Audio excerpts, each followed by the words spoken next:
Hello, good morning everyone. आज हम बात करेंगे संविदा कल्प यानी क्वासी कॉन्ट्रैक्ट क्या होते हैं। तो सबसे पहले आज हम जानते हैं कि क्वासी कॉन्ट्रैक्ट के बारे में संविदा अधिनियम 1872 में कहाँ प्रावधानित किया गया है। तो सबसे पहले हम क्वासी कॉन्ट्रैक्ट के लिए समझेंगे, क्वासी कॉन्ट्रैक्ट के प्रावधानों के लिए शॉर्ट में हम समझेंगे। सबसे पहले हम बात करते हैं क्वासी कॉन्ट्रैक्ट के बारे में। तो क्वासी कॉन्ट्रैक्ट के बारे में भारतीय संविदा अधिनियम 1872 के अध्याय 5 की सेक्शंस 68 से 72 तक प्रावधानित किया गया है। क्वासी कॉन्ट्रैक्ट एक्चुअल होते क्या है, तो क्वासी कॉन्ट्रैक्ट के समझने के लिए हम समझते हैं कि क्वासी कॉन्ट्रैक्ट में क्या होते हैं बेसिकली। तो क्वासी कॉन्ट्रैक्ट के लिए समझते हैं हम कि जब पक्षकारों के मध्य कोई संविदा ना हुई हो और विधि द्वारा पक्षकारों पर एक साम्य के आधार पर क्या किया गया हो, एक बाध्यता या लायबिलिटी निर्धारित की गई हो, तो ऐसी संविदा को संविदा कल्प कहते हैं। इसमें क्या होता है बेसिकली, पक्षकारों के बीच कोई लीगल तरीके से कोई कॉन्ट्रैक्ट नहीं होता है।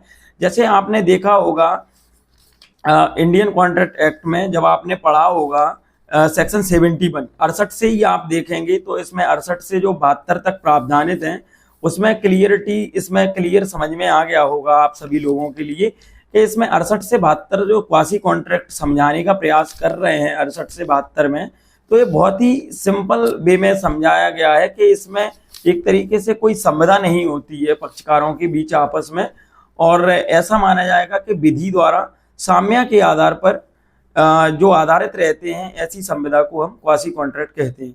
क्वासी कॉन्ट्रैक्ट की हम बात करें दूसरी, एक क्वासी कॉन्ट्रैक्ट के संबंध में एक बहुत ही एक तरीके से हम देखें कि क्वासी कॉन्ट्रैक्ट के जनक की बात करें हम, तो क्वासी कॉन्ट्रैक्ट के जो जनक हैं किसे माना गया है, तो लॉर्ड मैन्सफील्ड को लिए क्या माना गया है, क्वासी कॉन्ट्रैक्ट के जनक माना गया है, ठीक है, या विधिवेत्ता माना गया है जिसकी खोज की।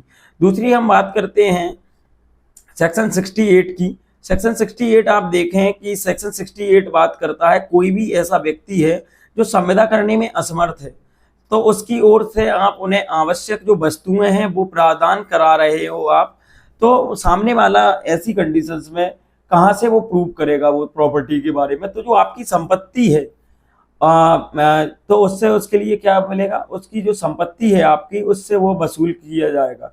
कितने लायबिलिटी तक वो वसूल करने के लिए हकदार है, तो जो आपने जो आवश्यक वस्तुएं प्रदान की हैं और ऐसे व्यक्ति के लिए आपने आवश्यक वस्तुएं प्रदान की हैं जो संविदा करने में एक तरीके से असमर्थ था, आपने ऐसे व्यक्ति का कोई पालन पोषण किया है, तो उसकी संपत्ति से उसका प्रतिपूर्ति किया जाएगा जिस व्यक्ति ने उसे क्या किया गया है, उपलब्ध कराई हैं ऐसी वस्तुएं।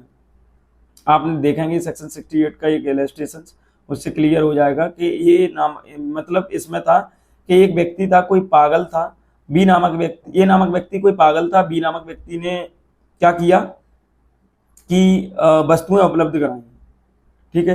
तो ऐसी कंडीशंस में जो वस्तुएं उपलब्ध कराई हैं असमर्थ व्यक्ति के लिए, तो ऐसी कंडीशंस में जिसने वस्तुएं उपलब्ध कराई हैं वो असमर्थ व्यक्ति की संपत्ति से जो पैसा उसने रीजनेबल अमाउंट खर्च किया है उसे पाने का हकदार रहेगा, ठीक है। दूसरा हम बात करते थे सेक्शन 69 की कि दूसरे द्वारा शोध धन की देनगी। यदि आपने देखा होगा सेक्शन 69 के लिए कि जिस व्यक्ति ने जो धन के संबंध में संदाय किया है, ऐसी कंडीशंस में जो विधि द्वारा आबद्ध है उसे संदाय करने के लिए हितबद्ध है, ठीक है, और ऐसी कंडीशंस में सेक्शन 69 बात करता है।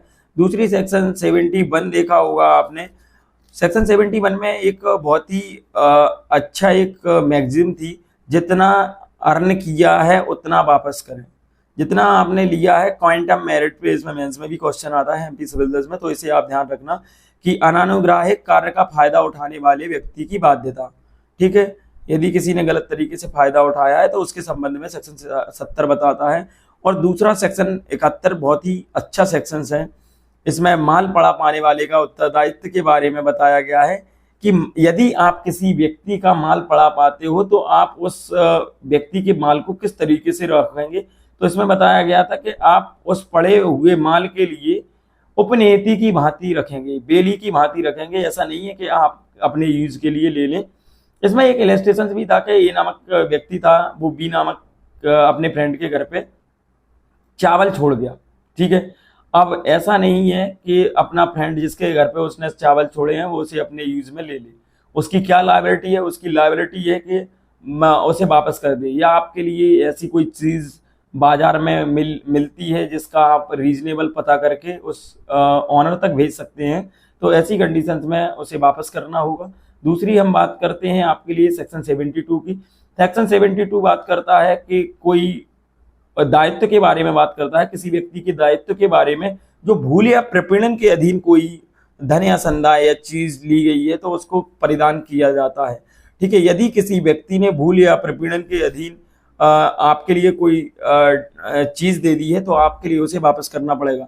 जैसे एक सिंपल सी बात बताएं हम कि ए नामक व्यक्ति था, उसने किसी से उधार ले रखा था, तो जो व्यक्ति ने उधार लिया था बी नामक व्यक्ति ने, तो उसने क्या किया, ए नामक व्यक्ति की पत्नी ने बी को उधार दे दिया, उधार का मतलब पेमेंट कर दिया, और उसके हस्बैंड को पता नहीं था कि वाइफ ने पैसा दे दिया है, तो वाइफ ने हस्बैंड ने भी उसे पैसा दे दिया, तो जो पेमेंट एक डबल पेमेंट हो गया बी के पास।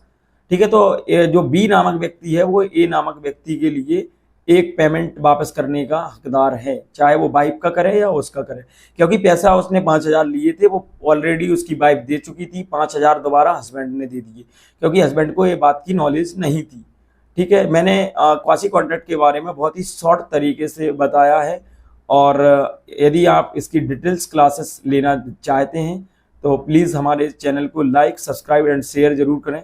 जुडिशरी सक्सेस मिशन में आप सभी लोगों का स्वागत है, और आप 3 days free of cost demo attend करें और फीडबैक दें। Thank you so much.